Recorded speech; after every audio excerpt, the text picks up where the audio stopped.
So the book that we would be reviewing today is The Great Derangement by Amitava Ghosh.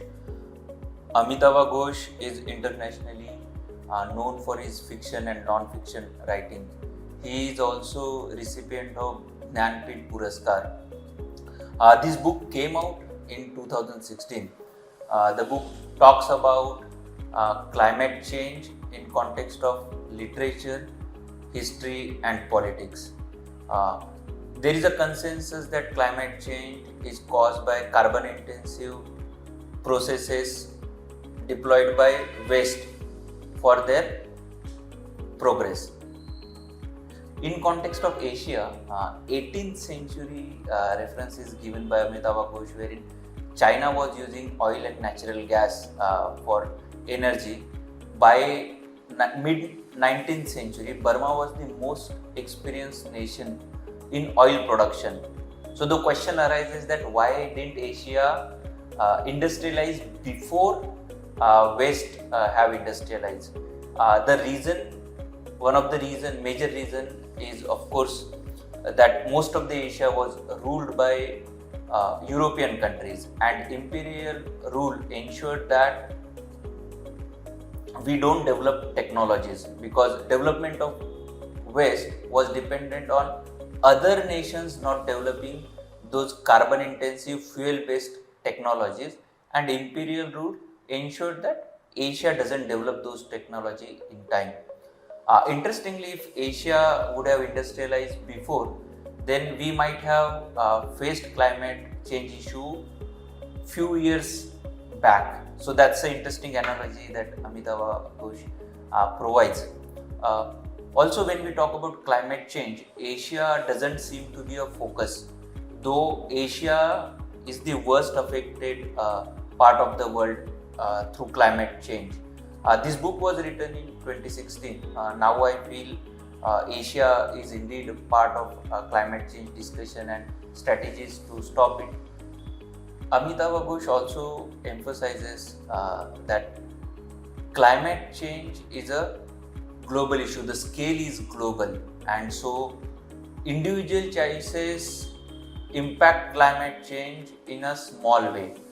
If we really want to handle climate change, a decision must be taken at a policy level, and that's the politics of it. When we hear about or watch about Paris Agreement or recent COP at Dubai, that's a part of building global consensus to design a policy that ensures that we are effectively handling climate change or the 1.5 degree temperature rise that each nation wants to contribute towards.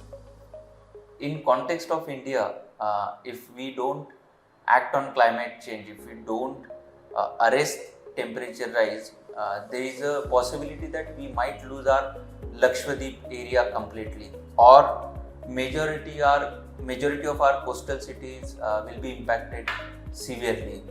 But we don't see much traction among common people about the climate change, or climate change hasn't become central political issue in context of India and in context of Asia as well.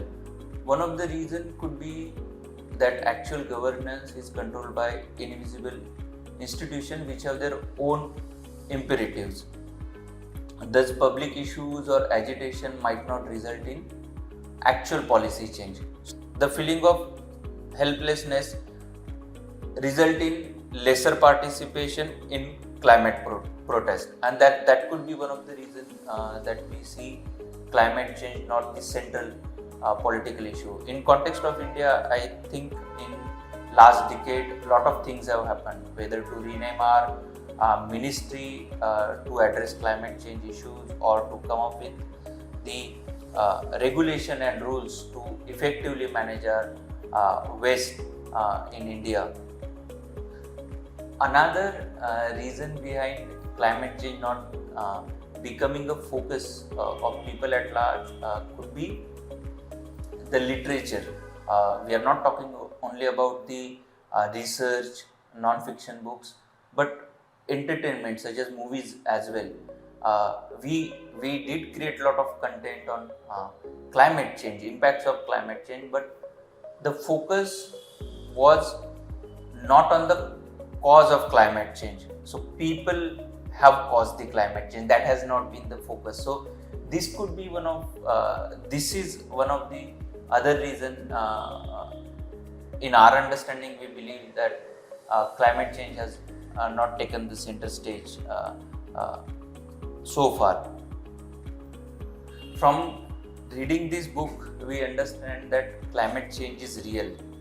Asia must be considered in all the climate change discussions, because if any strategy has to work towards arresting climate change, it must work in Asia, and most of the people in Asia must embrace that strategy. So success of effectively handling climate change depends on how Asian countries adopt it.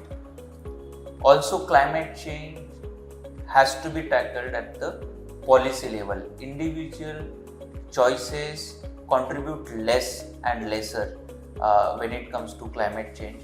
I think people who really want to start looking about climate change, start reading about climate change, these books offer great context. Thank you.